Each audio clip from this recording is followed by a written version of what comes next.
Okay, so to contact me, the best way is email. My office is Life Sciences 1074. However, most of my office hours will be through Zoom. So let me know if you guys have anything. If these times can't work for you, email me and we'll set up an appointment for a Zoom meeting. Okay?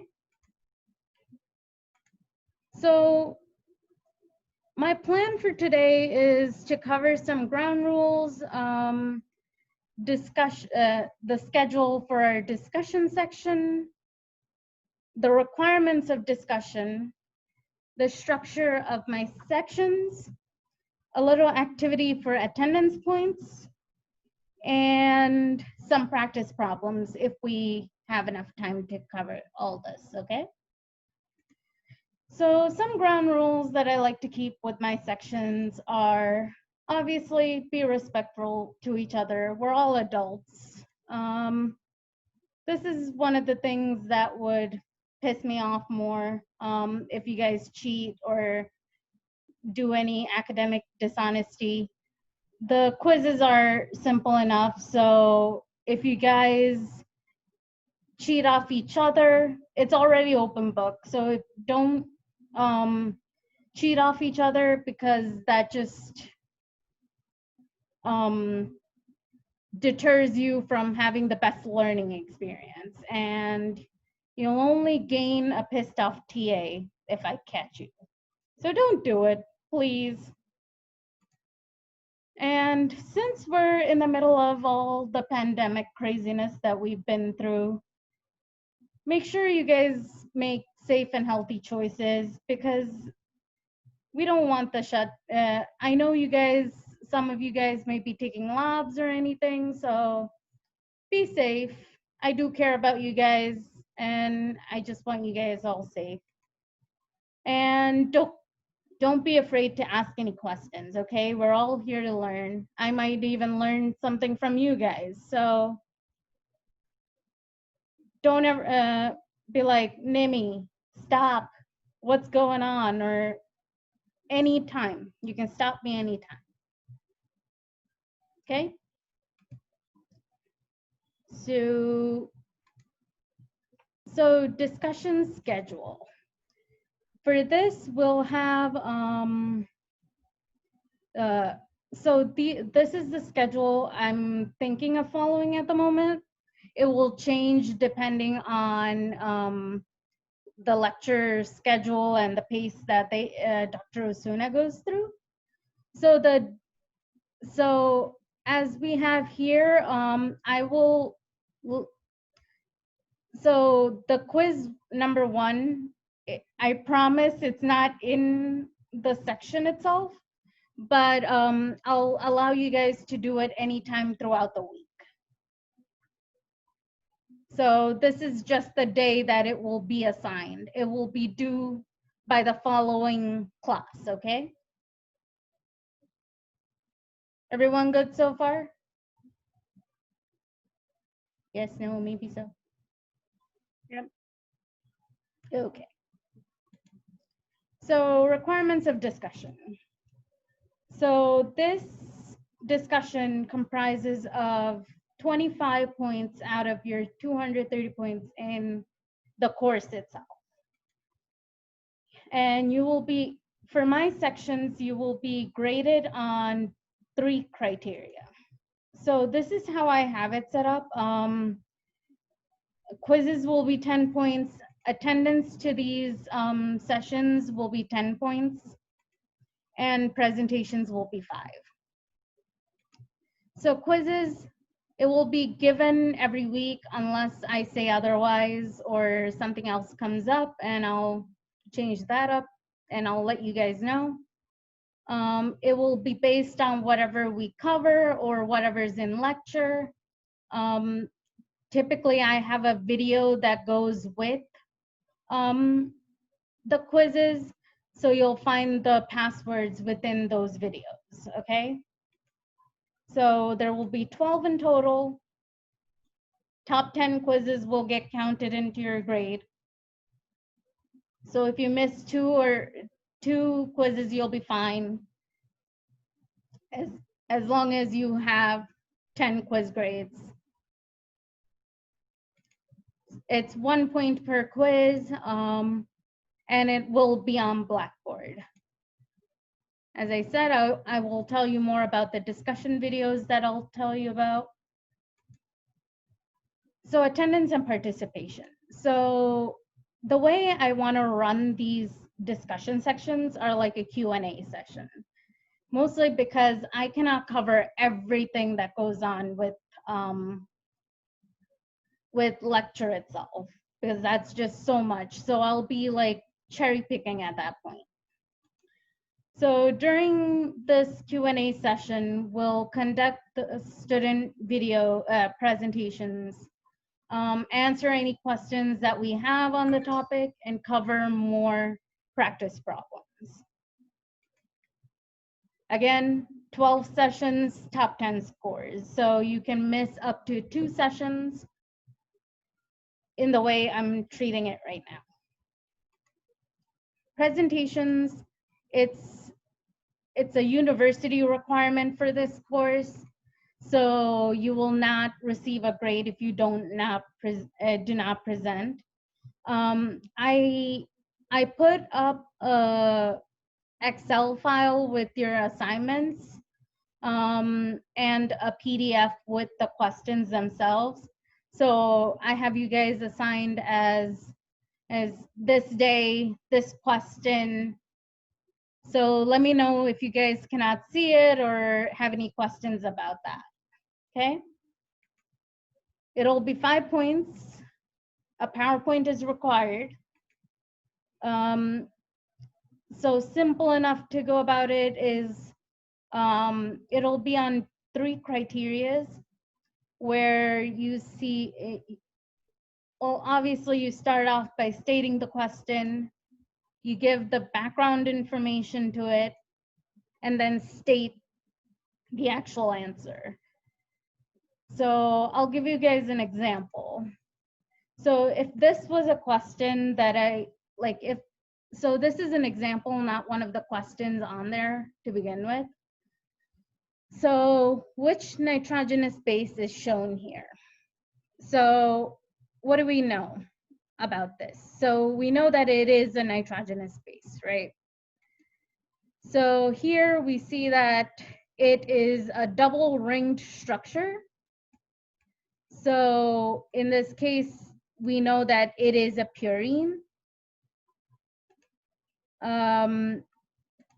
Then, so you can cancel out A, D, and E. Hold on, sorry. This is being a pain right now. Okay. Then we see that it has an amino group sticking up, so, and no carboxyl group. So we can cancel out guanine because there is no carboxyl group that goes with it, okay? So then the correct answer would be adenine. So do you guys get the feel of how I want you guys in presenting wise? Like question, the info that you need to actually answer this question, and then you actually state the answer, okay? So that's the presentations. So the structure of our discussion section, I'm kind of trying to give it more like a self-paced aspect to it, where you can just come in, ask me questions, and just always remember that the discussion section is to supplement the lecture, not replace it. So, and it will be focused on a lot of the major concepts that you do cover, but it's not comprehensive. So one of the first things you'll start off with is the discussion videos. I have one up already, but I haven't. I'll make it available to you guys by tonight. So these videos focus in on the concepts that I will be covering in discussion. It is the basis for my quizzes, but these videos are not a substitute for lecture, okay? Quizzes, they will be available on Wednesday evenings after class or so later today. They should be completed by then. The password to each of the quizzes will be inside the video, so please do watch them because it does take a lot of time making these guys. So make sure you guys look at them, do the quizzes. If you guys have any questions, this is when we'll come in with the scheduled discussion hour, okay? So here, that's where the attendance points will come in. And as I said before, we will be doing these activities. So one of the things that I wanted to ask was, how would you guys like to have discussion be run? So one of the options that I have is the current structure that I told you. The next one would be asynchronous, where we won't all meet up during the scheduled time, but the presenters will come in, do their presentations, but this takes out the attendance points that I have set up, and it will revert the quizzes points back to 20 points as it was in the lecture syllabus. So in this case, there may be a quiz or two where it'll be like a check-in, so a check-in or kind of an attendance quiz just to see how you guys are doing and all that good stuff. With self-paced, we won't meet up weekly at all. This will be with the quizzes, like the asynchronous part. But as long as this, with asynchronous, it will be due by the next week. But with self-paced, it will be weekly, but as long as you have it in before the lecture exam, you can actually get credit for it. And you will have to record yourself for the presentations, okay? So I'm gonna give you guys, oh, wait, hold on. A little form, which I'm gonna count as attendance as well. So I can get an idea of where you guys stand on all this stuff. Let me just put that in the chat so you guys can actually see. Okay, so this kind of this is a little activity. I just want to see where you guys are thinking, like with this question, I also have that in there. I will pretty much try to go with what the majority of the class wants. If anyone else disagrees with the majority, please do let me know. Please do get that form in by the end of class because I'm also counting this as attendance. Can everyone see in the chat the link I put?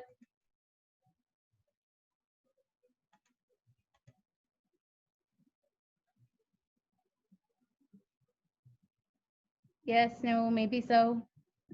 Yes. Okay. Do you think you could go back to the previous slide? My bad. Sorry. Yep, no you. problem.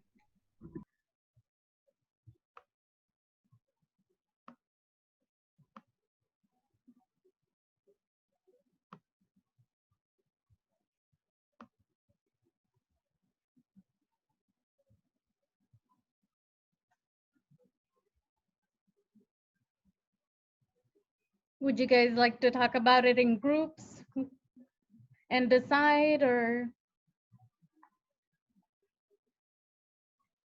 We don't have to answer right now, right? We can just answer later today.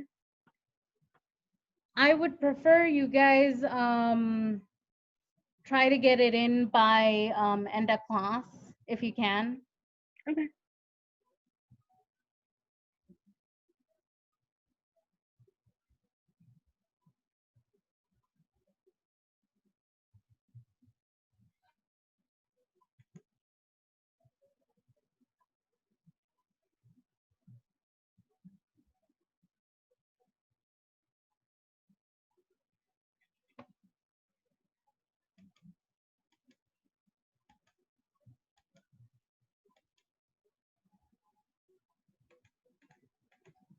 So do you guys have any questions about the structure or anything that I just said?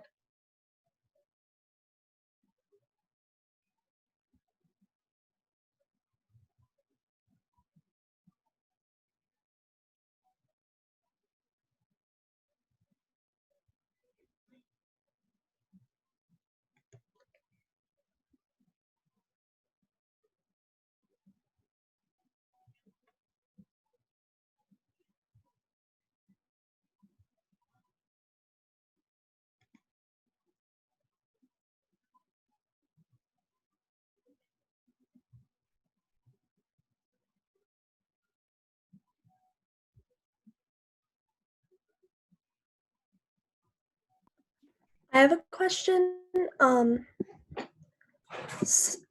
If we were to choose asynchronous or self-paced, do you think there would be, would it be feasible to also be able to, because I saw that, sorry, this is getting confusing. In the syllabus, it said that we would be reviewing before exams. Would we Mhm. still be able to do that if it were asynchronous or self-paced?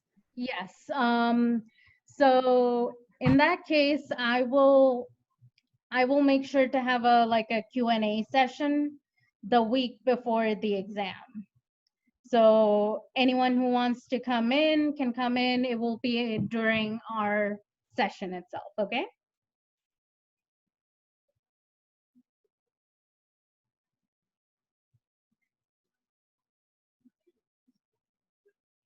Any other questions, concerns? If we do, if we choose to do asynchronous, it's just the presenters that would come in, right, to present? Mm-hmm. That's just if anyone doesn't want to record themselves, you can just easily do it through asynchronous pathway. If anything, with asynchronous or self-paced, if you guys just want to do it through Zoom, just let me know and we can just do it that way. Okay?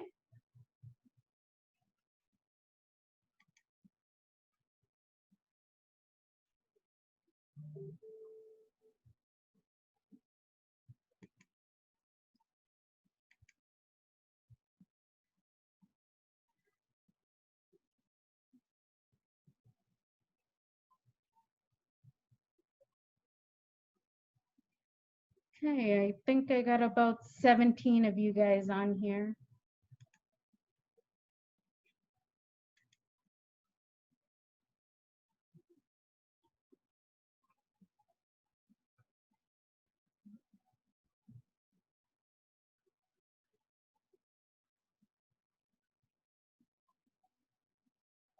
Okay, as of right now, a majority, oh, okay. We're tying between asynchronous, oh, asynchronous, okay. Cool.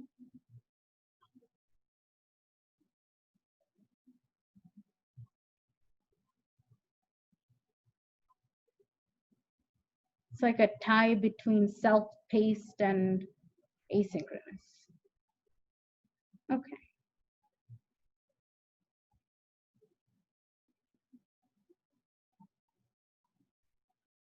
Okay. So I guess asynchronous will be winning. Okay, we can do that.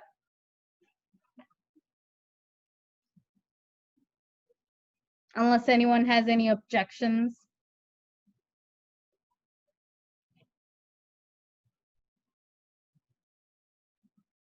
Are you all okay?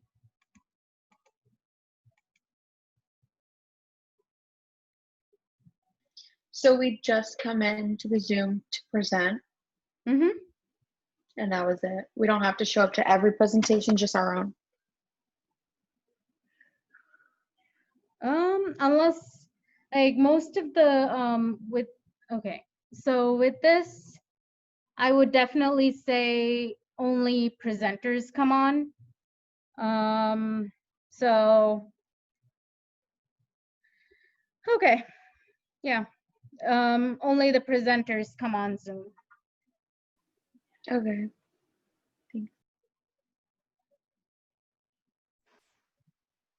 If we had a question about one of the questions that a presenter was going over, could we come in? Yeah. Mm-hmm. Again, okay. At this rate, asynchronous, okay. Asynchronous is a little bit,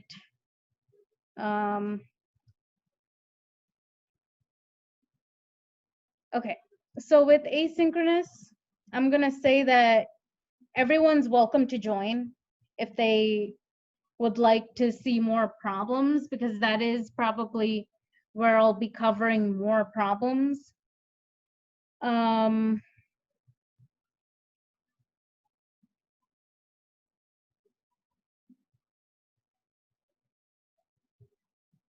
Okay, so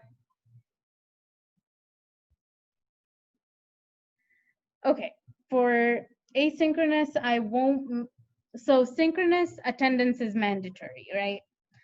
With asynchronous, I won't hold you to it, but you guys have to follow along with all the work. Okay? So just do the quizzes and presentation? Mm-hmm. Like, every deadline must be kept with asynchronous. So when we present in class, will you record the lectures so that we can watch them? Yes. Waiting. Yes. So everyone will have an opportunity to actually see the questions being solved out. Just in case if it, oh. And for the quizzes, is it still going to be 12 and it's due the week after or the week until the next Yep. discussion? Okay. That's in all three. It's the same thing with quizzes. They'll be due by the following week, following session. Except with self-paced, you can do it as long as it's in by the lecture exam. So definitely try to keep it weekly that you guys do this, so it doesn't all build up and you're going crazy by the time an exam hits. Okay.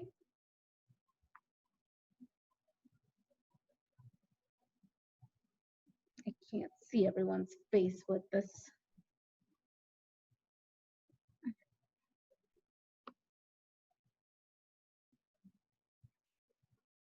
Any other questions? The quiz for today will be available on Blackboard Mm-hmm. right after this discussion. So I'll put it after my 3 sections that I have today, so later tonight. It'll be based on the video that I put up, so you guys have enough time to watch it and just like like prepare or like understand the concepts that are there, and then you guys can take the quiz. Okay.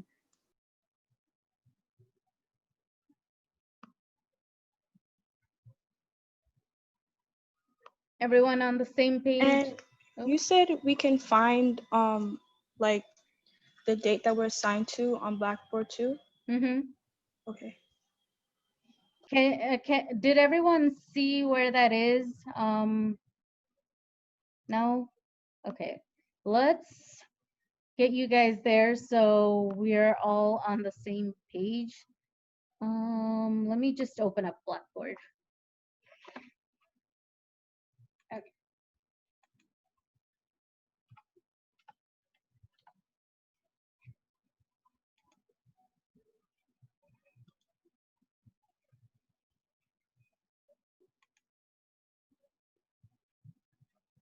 Okay, so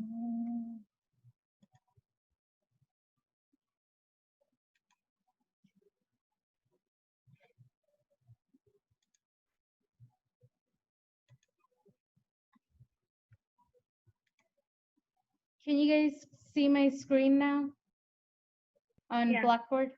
Okay. So this is the main page, course information. So discussion sections. We have the syllabus here. With the presentation assignments, it's right here. So you'll look at this. Oh, okay. Let me just bring that back up.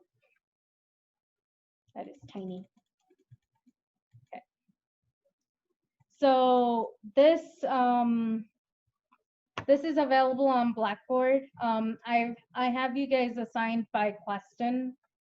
So then once you figure out which day it is, you can just go here, the presentation question set. So we have, so Megan, you're first.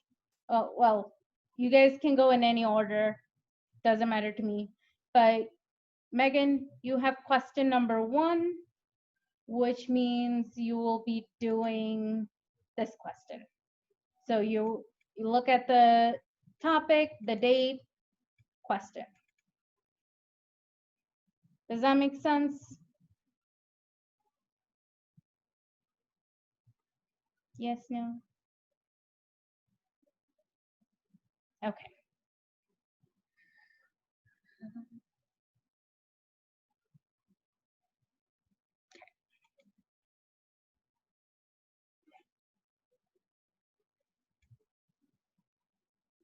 Do you guys have any other questions? Are we all on the same page? Okay.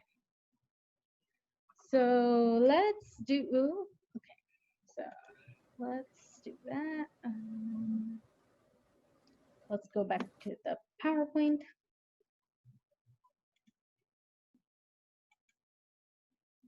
Okay. Oh, oops. Technology does not like me today. What is happening? Oh, okay. So we're all okay with asynchronous. Okay. So next we're gonna cover some problems that I picked out. So Dr. Asuna said that you must be able to identify these guys with the base names, I mean, sorry. So as we know, with purine, the first thing you see, double rings, you say purine. That narrows it down to adenine or guanine, right? So one of the next things you should look at, so, okay, I should be letting you guys have some time to answer. Okay, so which one do you guys think is this one. Can you see my mouse? Yeah. Okay. So which one do you guys this guy is? That's adenine Why? because it has an amino group at the top. Yep. And this guy? Guanine. Because of the carboxyl group, right? Good. Okay. So what about these guys? Which one, what do you think is the first thing that you should think of when you see these guys? That it's not appearing. Yep. Pyrimidine. Okay, so single ring structure, automatically think pyrimidine. What is this guy? What is distinguishing about this guy in all three of these guys? The amino group. And Yep. that's cytosine. So does everyone get that part? If you see an amino group on a single ringed structure, it's cytosine. What about this guy? What about these two? What's going on here?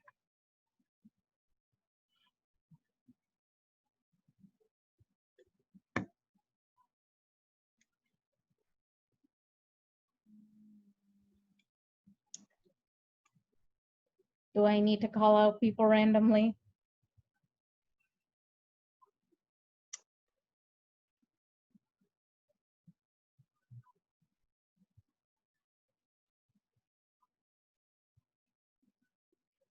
I think the second one is thymine. Yes. What gave it away? I just know that there's a methyl group as a methyl group attached. Good. So with thymine and uracil, for both of them, you have two carboxyl groups, right? So they're like, okay, the only difference between them is thymine has that methyl group. Does that make sense? So that's cytosine, thymine, and uracil. Okay. So next question. If an organism has 10% adenine in their genome, what is the percent makeup of other bases? So do you guys have an idea as to how to go about this?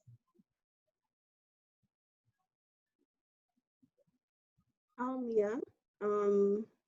You just have to know that A and T is equal to each other and G and C is also equal to each other. Which rule is that? Do you guys know? I think Chargaff? Yes. Okay, so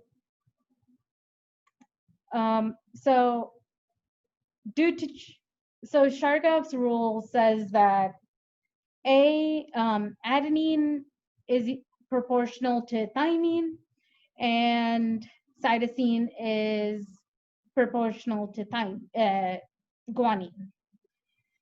So if you see that you have 10% adenine in that genome, that tells you right away that you have 10% thymine, right? Because it is based on Chargaff's rule. So you take that, since it's percentage, you take 100 minus 2 times the percentage that you're giving, because both of them are the same percentages. And you take that and divide it by 2 to get one of the other bases. So cytosine or guanine, depending on which you're looking at. So in this case, it comes down to 100 minus 2 times 10 all over 2, which brings it down to this, and then 80 divided by 2, equals 40%. So this tells you that you have 40% cytosine and 40% guanine. Does that make sense? So for this kind of question, you need all 4 of them to make that answer correct. Does that make sense?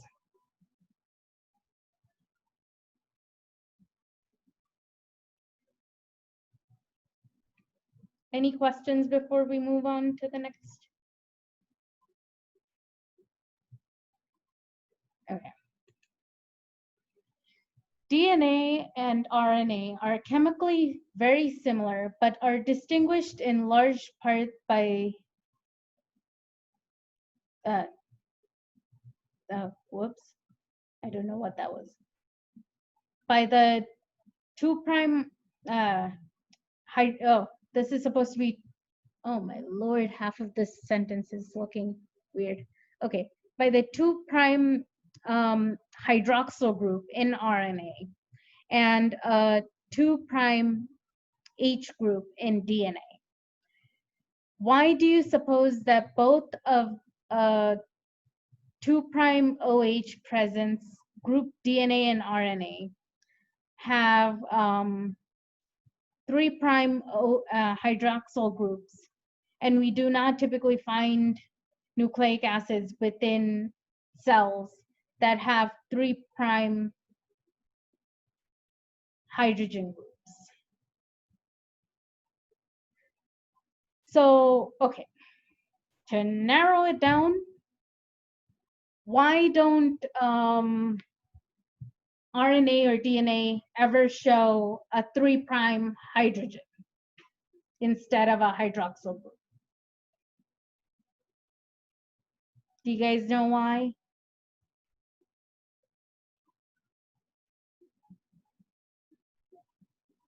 When I put this PowerPoint up, I'll fix the wording to it so it doesn't look crazy. What do you guys think?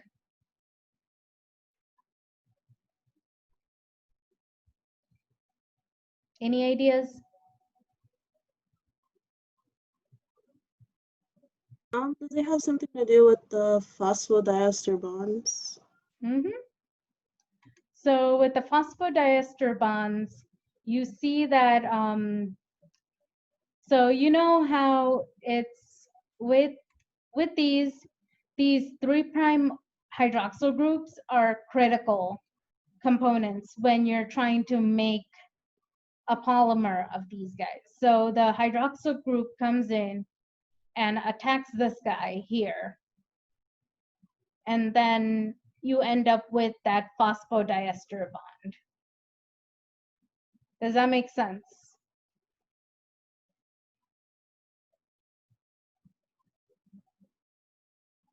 Are we all okay?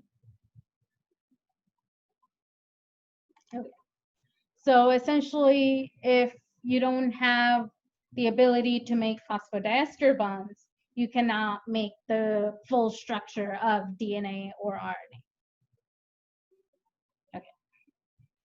So next question. What do you guys remember about Griffith's discovery?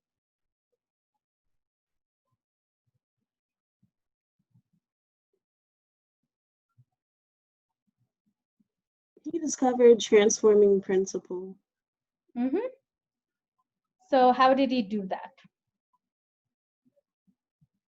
By doing the experiment with the mouse, he injected avirulent cells and virulent cells. Yeah, pretty much. Okay. Anyone else want to add on to that?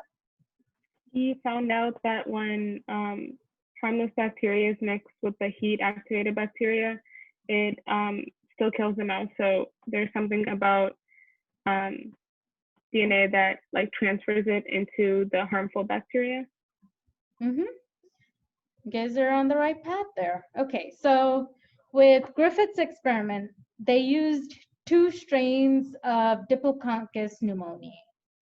One was a S strain or a virulent strain, and an R strain, which is non-virulent.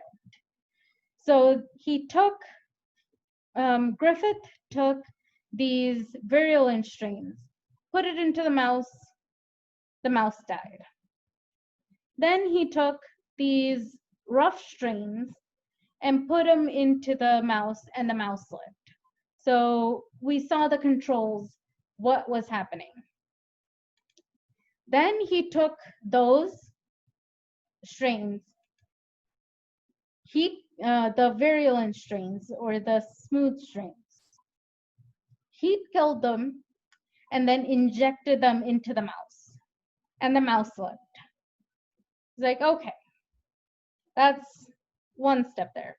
So the next thing he thought was, if he combined this R strain and the heat killed S strain, the mouse should live. But when he actually did it, the mouse ended up dying. So when this was like the mouse died, and when they looked at the tissue that was in this mouse, they saw that there were living S strains. So this allowed them to figure out that some kind of transformation is happening, right? So they were like, what is this? Like, so with Griffiths, that is the critical experiment where there is a transforming factor and that there is a transforming principle. Okay. So this next question. The Griffiths experiment showed that certain strains of Streptococcus bacteria could be transformed from one strain to another when combined. How did Avery, McLeod, and McCarty experiment expand on Frederick Griffiths' observations? So what do you guys think? It's A. Mm-hmm. How did they go about saying that? Oh, if you guys want, I can leave this up. So anyone want to explain to me what's going on with this set of experiments? Like, how did they come to that conclusion?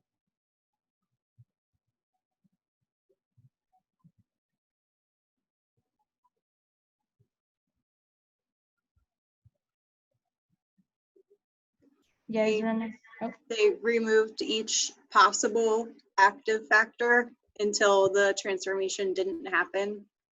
mm-hmm. So essentially with these questions like this, make sure, like if you're looking at it from this perspective, what if protein or RNA, so if a question came in, if the transformation didn't occur at the treatment with protease, what would you conclude? What would you guys conclude with that? That protein is the genetic material. Mm-hmm. And so that's kind of the situation that we have. Does everyone understand this experiment? Thumbs up, everyone? Good? Okay, great.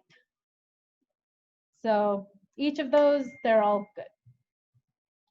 So that's how the answer becomes A for this question, that DNA is the actual transforming factor. So the next question is, a famous experiment demonstrated that DNA could direct viral replication, providing evidence that DNA is the genetic material. Which scientists were involved in this experiment?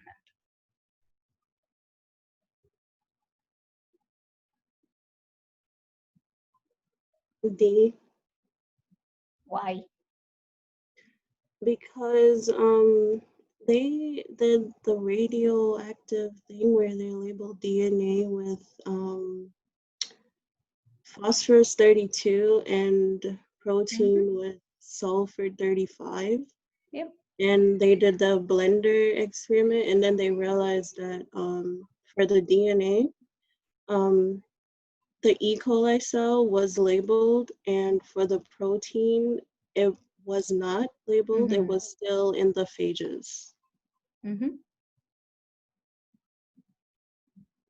Okay, so essentially one way to go about this question is to like, okay, so if you remember what each of them did, you can easily eliminate out which one's what. So we already talked about Griffith and Avery, McCarty, and McLeod. So we know that those two were involved in the beginning, but not viral, right? Then Watson and Crick, those guys are huge. It's with the discovery of DNA itself, so that kind of gets crossed out. And then it narrows you down to Alfred Hershey and Martha Chase. And as you guys said, so you get radioactively labeled with P32 and S35 within proteins and DNA. You take it out, you label them radioactively, and then put them in a little blender just so to remove all the phages after infection. And then you see where it was labeled. So with the DNA one, you see the bacteria getting lit up like a Christmas tree in a sense. And then here you see the phage getting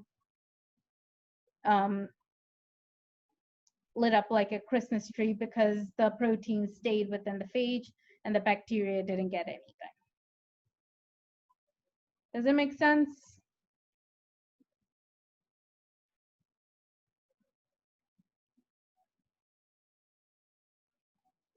Everyone good? No? What am I doing? Okay. How do bacteria package their DNA?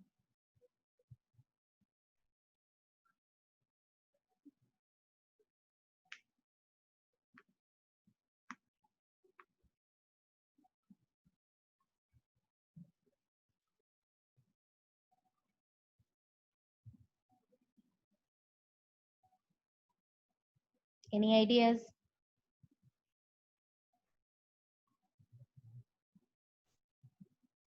Anyone who hasn't talked yet?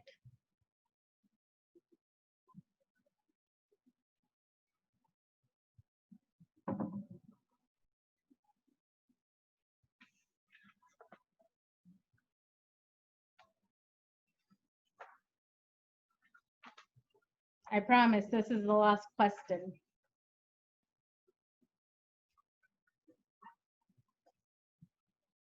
Okay. So what do we know here? So what are histones? What do you guys know about histones?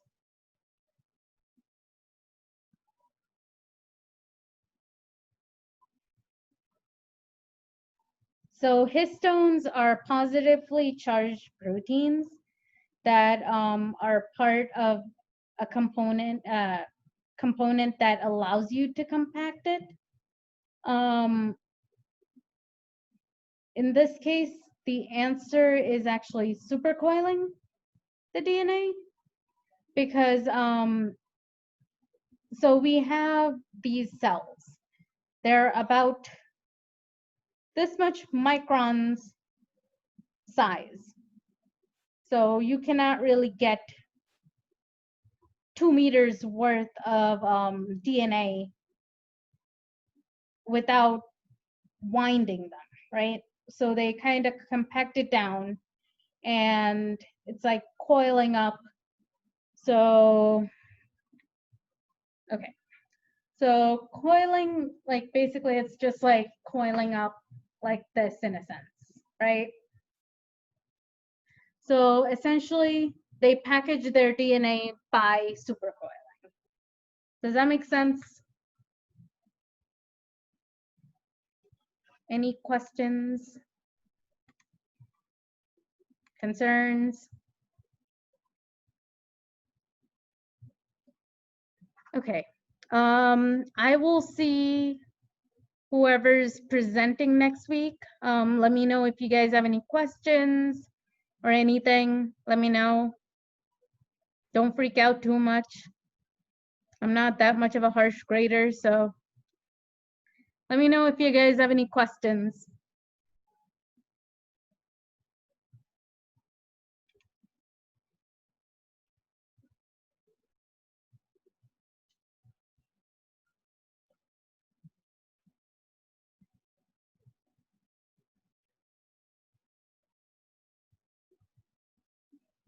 Also, guys, just one more thing.